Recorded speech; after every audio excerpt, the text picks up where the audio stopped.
Welcome back to the deep dive. Today we're going to do something a little different.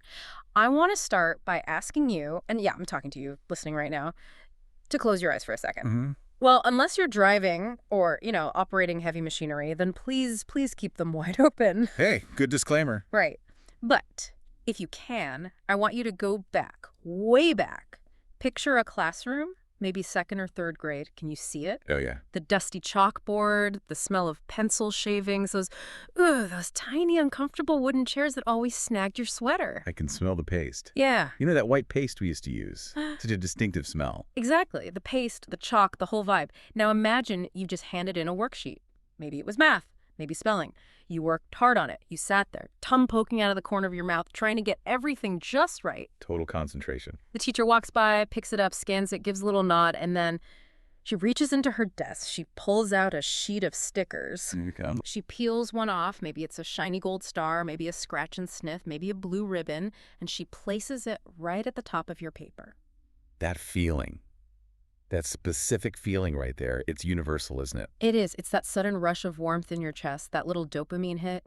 You felt good. You felt seen. You felt valid. You walked home with your chest puffed out a little bit further that day. And that right there, that tiny, seemingly innocent moment of validation is the trap. A trap. That feels a little harsh, doesn't it? I mean, come on, it's a gold star. It's positive reinforcement. How is that a trap? It feels harsh. I totally agree.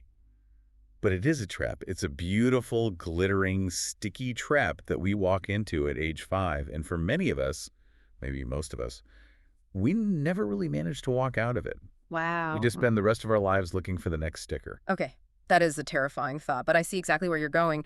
Today, we are unpacking a really fascinating, slightly uncomfortable, but I think ultimately incredibly liberating piece of writing. It argues that we have all been conditioned, brainwashed, really, from birth to view goodness as a transaction. A simple exchange. Yeah.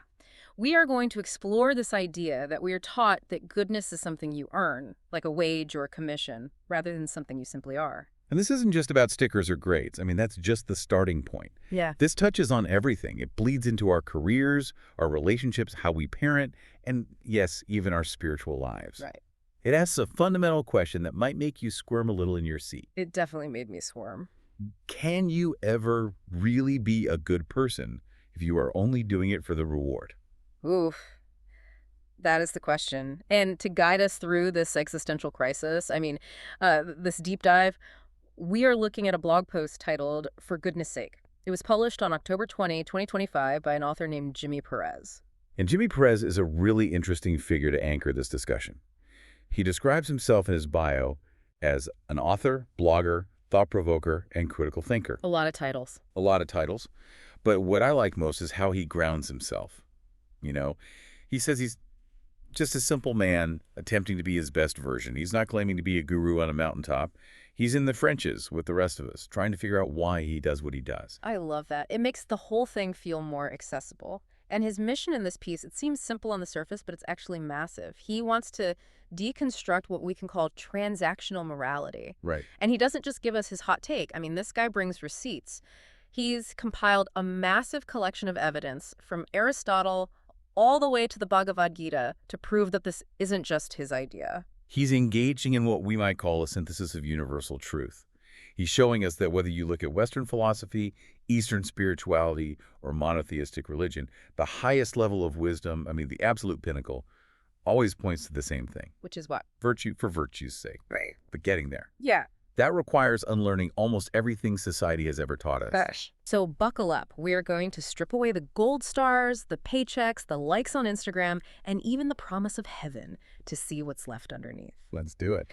All right, so Perez starts right where we started, childhood. He calls it the early conditioning. Mm-hmm. He writes, from childhood, we are conditioned to act for reward. Now, I played devil's advocate a second ago, but let's really dig into this. Is this conditioning actually bad? I mean, I have kids. If I don't offer a reward, the toys do not get picked up. It's practical. It is practical in the short term. It absolutely is. Oh. It's what psychologists call operant conditioning. You want a behavior, you reinforce it with a reward. It works. Right. But Perez is asking us to look at the long-term psychological framework this builds. Yeah. It's not about the one-off instance of cleaning a room. It's about the entire worldview we're building, brick by brick. But foundation. Exactly. Think about the currencies he lists. Gold stars, ribbons, passing grades, the approving smile of a parent. That last one is huge. It's the biggest one. These are the first forms of currency we ever earn. Before we know what a dollar bill is, we know what a gold star is. We know what that smile means. So we are learning an economic system, but instead of goods and services, the commodity is goodness, our own goodness. Precisely. And what does that do? It starts to link morality, doing the right thing, inextricably with validation. It creates a Pavlovian response. I do action X, I receive reward Y. Therefore, action X is good because it produced reward Y. Not because action X is inherently good. That's the insidious part. The inherent value of the action gets lost. We only see its value in terms of what it gets us. And the danger, which Perez points out, is what happens when the reward stops coming. What happens to the good behavior then? Well, what happens when we grow up? Because I don't get gold stars at work. You don't. Well, actually, sometimes I get a kudos in the team chat, which is, oh my God, it's basically a digital gold star. It is exactly a digital gold star. And that's where Perez moves next. He calls it the shift to adulthood. He argues that the currency simply changes. The game is the same, but the prizes are different. We stop caring about stickers, but we start caring about, well, what? Stability, status, not getting fired. Perez writes that as we grow older, we work hard out of fear of failure, of being left behind, of losing stability. And just notice the shift in emotional tone there. Yeah, it got dark quick. In childhood, it's mostly about seeking the positive reward, the sticker, the praise. It's about approach. But in adulthood, it so often shifts to avoiding the negative outcome.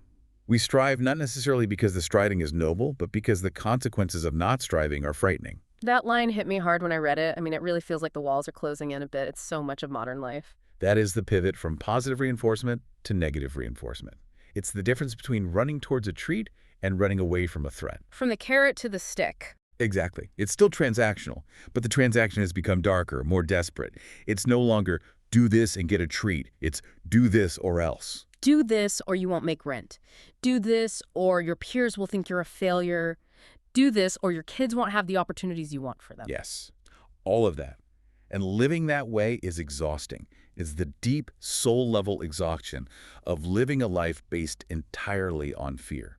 Fear of being left behind, fear of not measuring up, fear of irrelevance. And Perez sums this up with a really powerful observation. He says, our world conditions us to see morality through a lens of cause and effect, a system of exchange. A system of exchange, like a marketplace. Yeah, like a cosmic vending machine. Right. Do right, receive right, give, and then get. It's a formula. And we love formulas because they feel safe. They give us a sense of control. We crave predictability. Desperately. If I input kindness, I should get blessings back. If I input hard work, I should output success. If I'm a good partner, I should receive loyalty. It seems fair. But, and here's where it gets really interesting, and where I think a lot of listeners might feel a little pinch, what happens when the formula breaks? And it always breaks. Always. Exactly. Because we all know it breaks. You can be the hardest worker in the room and still get laid off. You can be the kindest person you know and still get treated horribly. And that is where the transactional worldview completely collapses on itself. Really? And it leads to incredible suffering. How so? Because if your only reason for being good was the expected reward, and that reward doesn't come, you feel cheated by the universe. You feel like the contract was breached. You get angry. You get angry. You get bitter. You say, hey, I paid my dues. Where is my return on investment? It turns us into bitter creditors. Yeah. We're all walking around with a little internal ledger, tallying up what the world owes us. That's a perfect way to put it. And that bitterness, that sense of being owed, it completely destroys the virtue of the act itself. Think about it. Yeah. If I help you move house because I expect you to help me move later, and then you don't show up for my move, You'd be furious. I would regret helping you. I would look back on my act of kindness and relabel it as a loss. I would feel like a fool. All right. But if I helped you simply because I wanted to help, Yeah. because you're my friend and you needed a hand, then your action later, it doesn't change the value of my action now. The goodness was in the giving. It was complete in that moment. So Perez is inviting us to just tear up the contract entirely. Burn the ledger. And just when you think, okay, I get it, corporate life is shallow, the system is flawed, Perez goes deeper. Mm-hmm. He doesn't just talk about secular life. He goes straight for the jugular of religion. And this part, for me, was fascinating and maybe a little controversial. It's definitely the part that can make people the most uncomfortable. He argues that this marketplace mindset, it bleeds right into our spiritual lives. It's almost unavoidable if you don't consciously fight against it. Think about how religion is often presented, especially to children, but even to adults. Perez lists the classic religious motivations: escaping hell, entering heaven, earning a place among the holy. And I think a lot of people listening would say, wait, aren't those good motivations? I mean, who wants to go to hell? If I'm avoiding eternal damnation, isn't that a smart move? It's a smart move, sure. From a purely rational self-preservation standpoint, it makes perfect sense. Mm-hmm. But is it a moral move? Ah. That's the critical question Perez is raising. Let me ask you this. If I only save a child from a burning building because I think it will get me a ticket to paradise, do I care about the child? Or do I care about the ticket? Wow. Put that way, it sounds incredibly selfish. It sounds like I'm using the child as a tool to get what I want. It is selfish. It's enlightened selfishness, perhaps. You could argue it's playing the long game. But the focus is still centered on the self. It's still, what do I get out of this? It's just a longer-term investment strategy. Exactly. Yeah. And Perez makes a distinction here that is really profound. He talks about the flesh versus the spirit. Now, we need to unpack these terms because they can sound very abstract or overly religious. Yeah, let's break that down. He says, the flesh lives by transaction. The spirit simply is. The spirit simply is. That is such a heavy statement. When he talks about the flesh, he's not just talking about your physical body or carnal desires in that simplistic old school way. Right. He's using it as a metaphor for the ego, the survival instinct, the part of us that is biologically and psychologically wired to seek pleasure and avoid pain. That part of us has to be transactional. It's how we survive in the wild. Right. I give you a banana, you don't hit me with a rock. That's the flesh talking. That is the flesh, 100%. But the spirit, and you can call it the higher self, the soul, the conscience, whatever term you prefer, that part of us acts from its nature. Right. It doesn't act based on an expected outcome. It acts based on alignment with what it perceives as truth or goodness. So it's not a calculation. No calculation at all. He compares it to performance versus being. The flesh is always performing. It's putting on a show for the boss, for the parent, for society, for God. It's checking the boxes. Did I do the right thing? Will I be rewarded? While the spirit is good, the way a flower is colorful, the flower isn't trying to be colorful to get paid. It just is. That's a beautiful analogy. Yeah. And that's exactly his point. And this is where Perez gets very personal in the text. He lists a series of rejections. Did you catch those? It was almost like a manifesto. Oh, I did. It felt like he was standing up in a crowded room and just shouting. He says, I don't want to be righteous so I can go to heaven.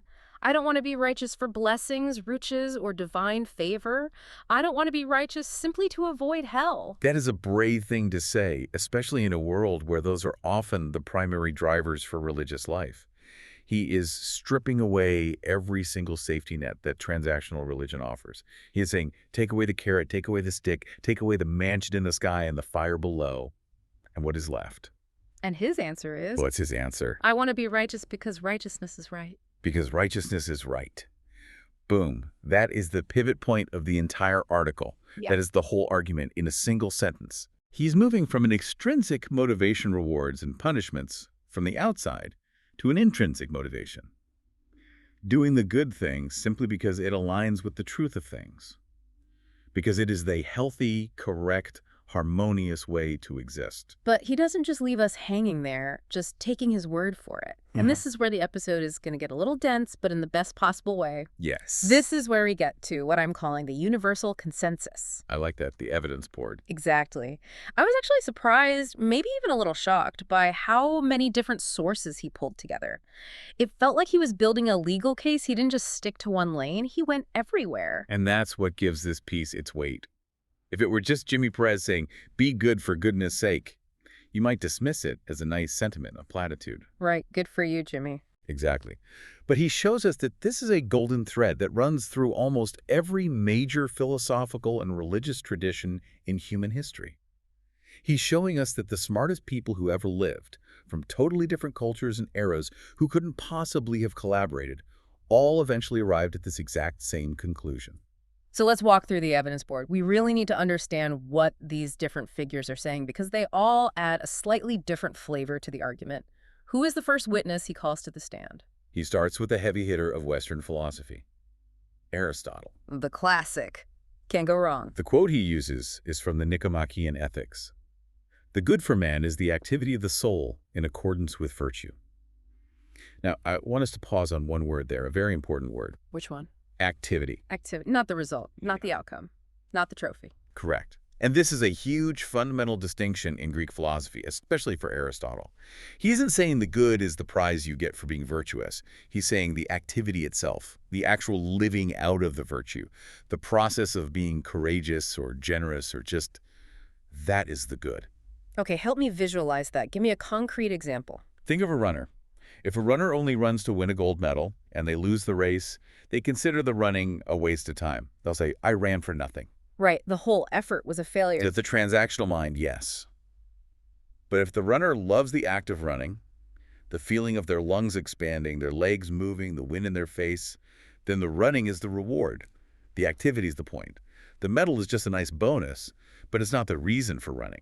So Aristotle is saying that being a good person is like being that second runner. The good is in the doing, not in what the doing gets you. Precisely. And that's a massive mental shift for most of us. We usually think, ugh, I'll suffer through this virtuous act so I can get the reward at the end. Yeah, I'll be patient with this annoying person because it makes me a good person, and maybe I'll get some cosmic points. All right. But Aristotle says, no, the act is the reward.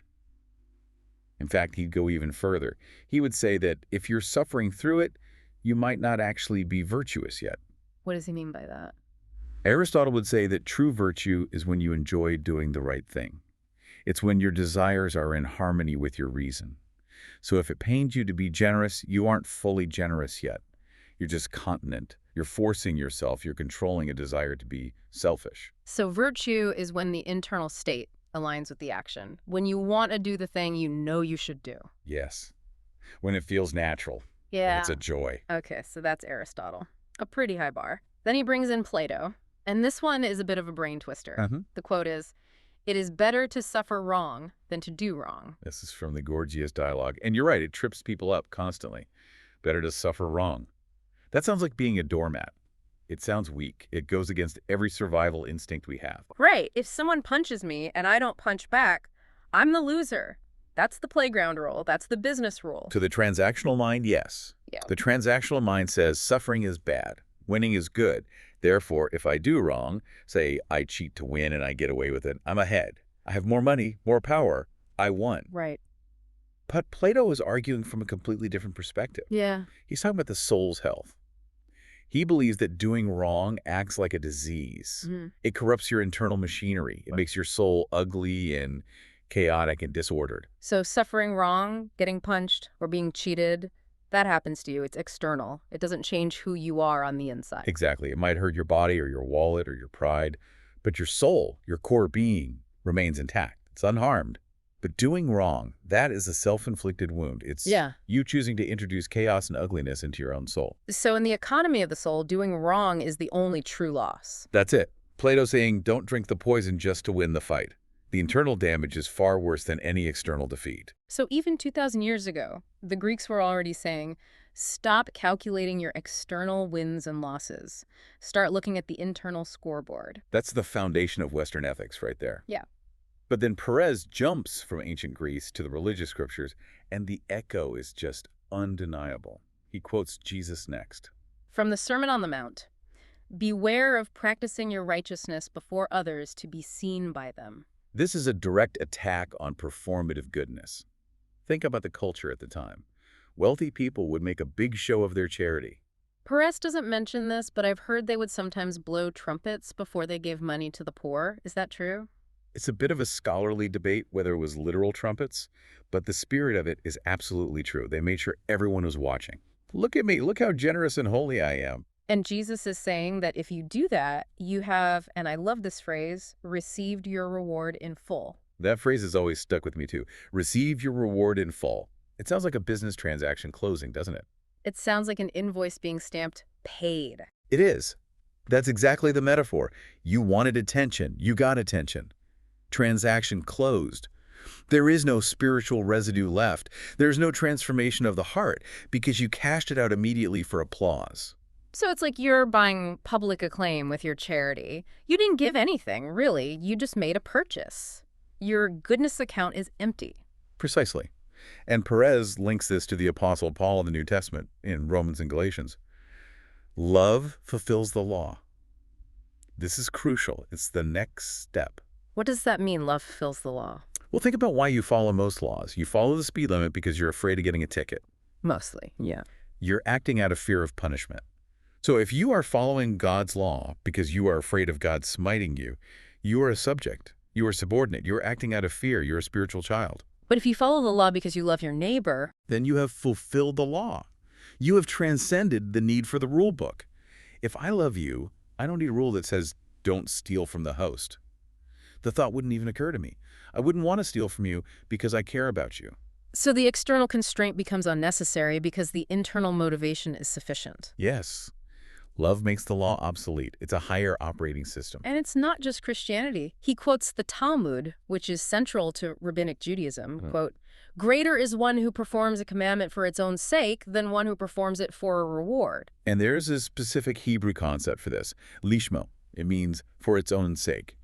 In Jewish thought, there's a clear ladder of spiritual maturity. A ladder. Yes, it is considered acceptable for a child to obey God for candy. That's the first rung. It is acceptable for an ordinary person to obey God, to avoid punishment, or gain a place in the world to come.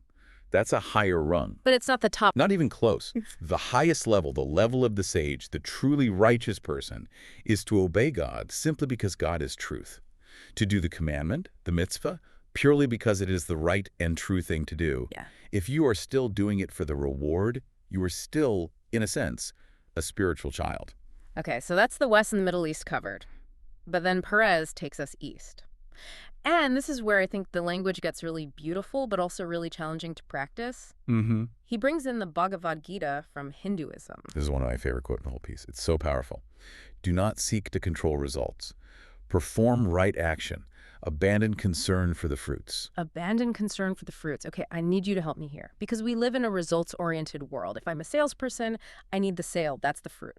If I'm a doctor, I need the patient to get better. That's the fruit. How can I possibly abandon concern for the result? Doesn't that make me passive or lazy or just bad at my job? That is the most common misunderstanding of this text, and it's a great question. The Gita is not teaching passivity or indifference. It is teaching focus. Focus. Okay. Think of an archer. Okay, I'm picturing an archer. Bow, arrow, target. The archer has control over some things. The bow, the tension of the string, their stance, their breathing, their aim, the release. They have absolute control over their own action, the labor. Right. All the inputs. But the moment that arrow leaves the string, do they control the wind? Do they control if a bird flies in the way? Do they control if the target suddenly moves? No, once it flies, it's out of their hands. Exactly. The fruit hitting the bullseye is technically out of their control. Now, here's the key. If the archer is worrying about the prize money or what the crowd thinks while they are aiming, their hand will shake. They will be anxious. Their focus will be divided. And they'll probably miss. They're much more likely to miss. Right. But if they can focus entirely on the action, on being the perfect archer in that single moment of release, Yeah. they're most likely to hit the target. So abandoning the fruit actually makes you better at the job. Yes, that is the great paradox. This is the essence of karma yoga, the yoga of selfless action. It's the discipline of doing your duty perfectly with full focus and excellence while simultaneously letting go of the emotional attachment to how it turns out. You are entitled to the labor, never to the fruit. That's the line. And it is so liberating. It means if I work my heart out on a project and it flops because of market conditions I can't control, I haven't failed. Your work was still good. Correct. Your work was good because the action was good. The result, the flop, is just what happened.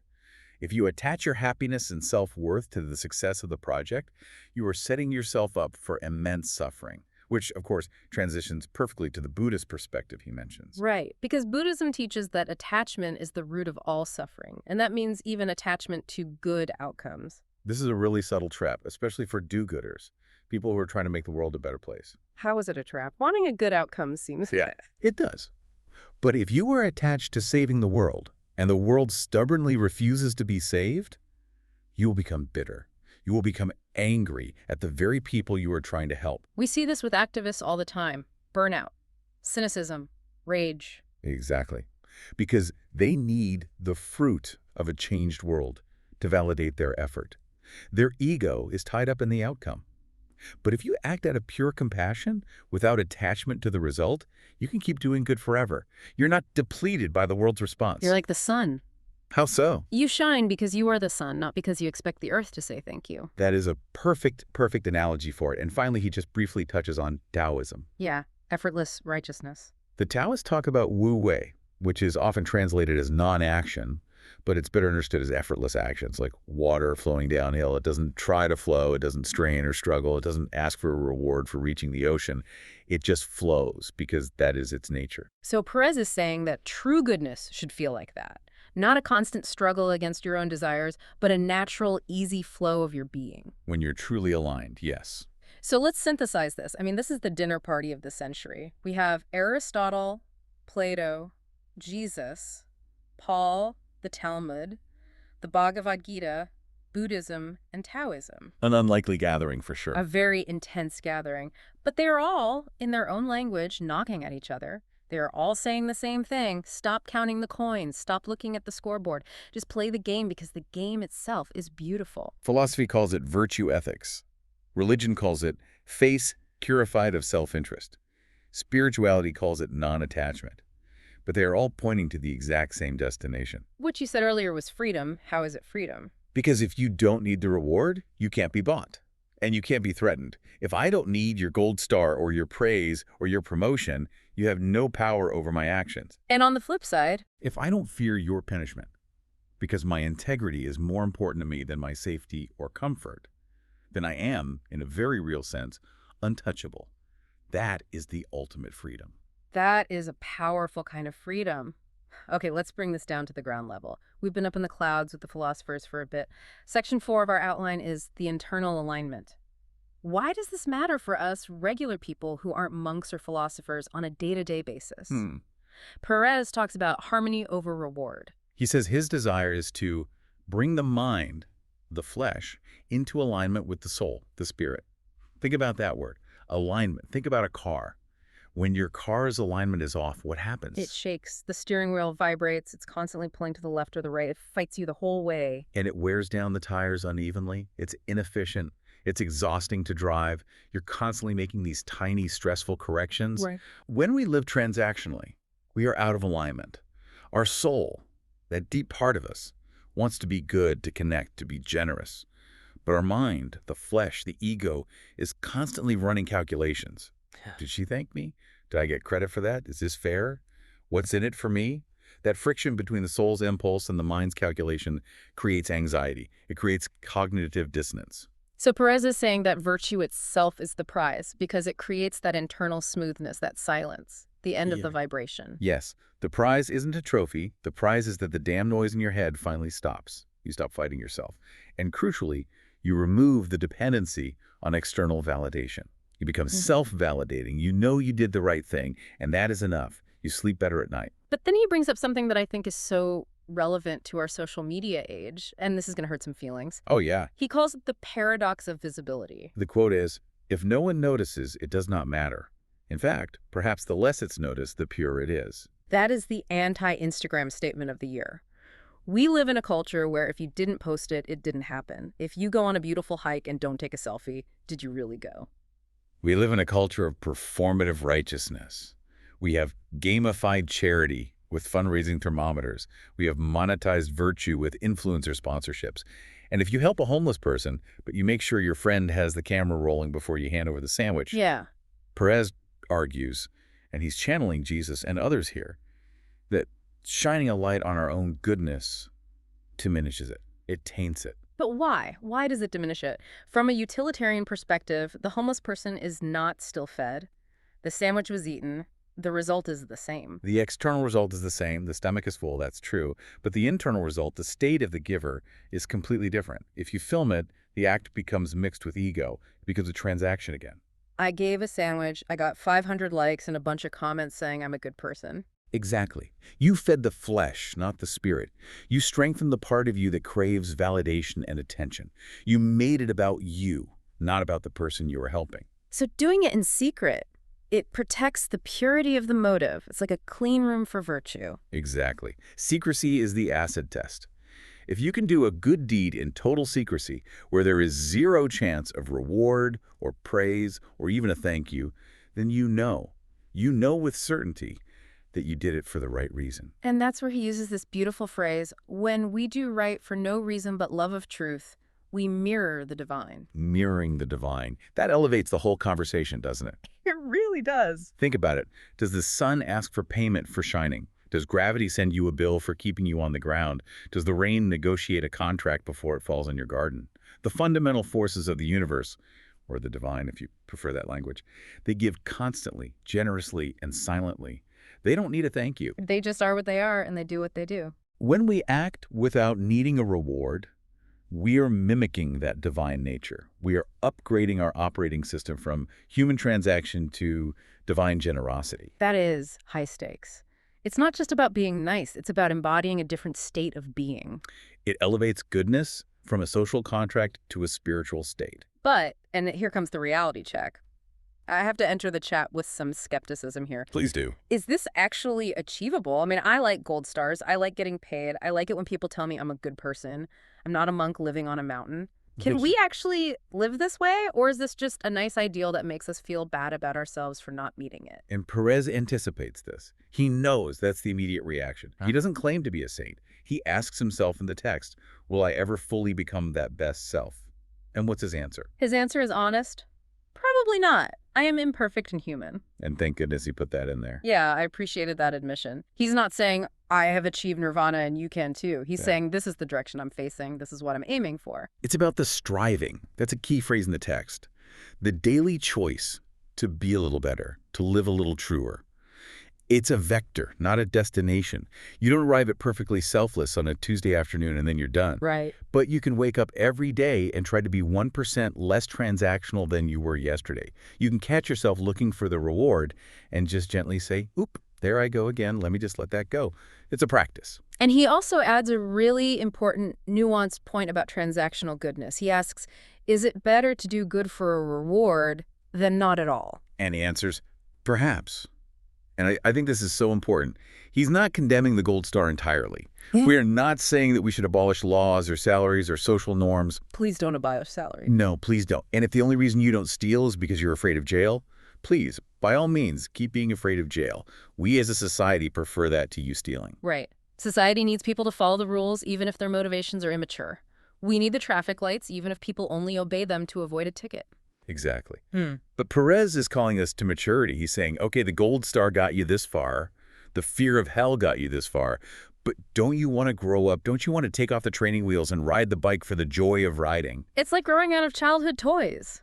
There's nothing wrong with the toy, but eventually you should want something real. You don't want to play with the toy kitchen forever. Eventually you want to cook a real meal for the love of food and fellowship. What a great metaphor. And that leads directly to his redefinition of heaven at the end of the piece. This was such a beautiful landing. Yeah, he totally flips the script on what heaven is. It's not a destination. No.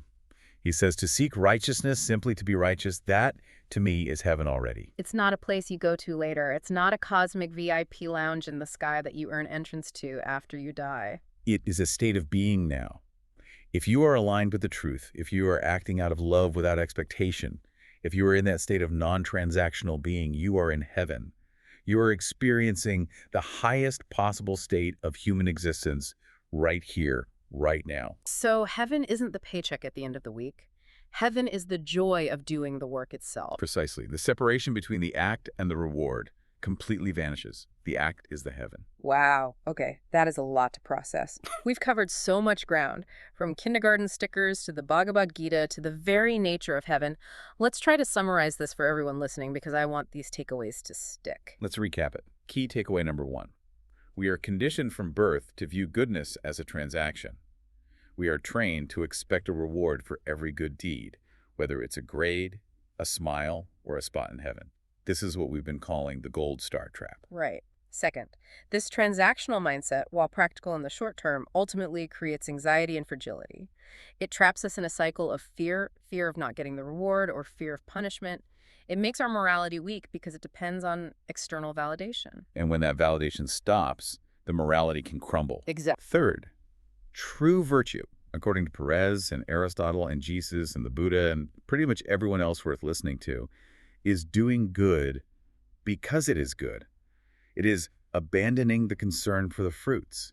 It is the archer focusing on the shot, not the prize money. And fourth, and maybe most importantly, the reward for this isn't external. It's not a bigger paycheck or more applause. The reward is internal alignment. It's the peace that comes from knowing you are acting in harmony with your highest self.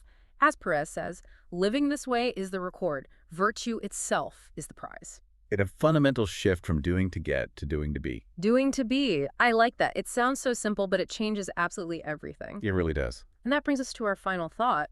We always like to leave you with something to chew on, something to test out in your own life, because this philosophy is useless if you can't actually use it on a Tuesday morning. Right, it has to be practical. So, based on Perez's idea of hidden goodness, here is a challenge or a thought experiment for you, and I want you to really visualize this. Okay, lay it on us. Imagine that you knew, with 100% absolute certainty, that no one would ever know what you did today. I mean, total and complete invisibility. Not your boss, not your spouse, not your friends. Imagine that history would never record it. Imagine that there is no God watching, no cosmic scoreboard that you can see.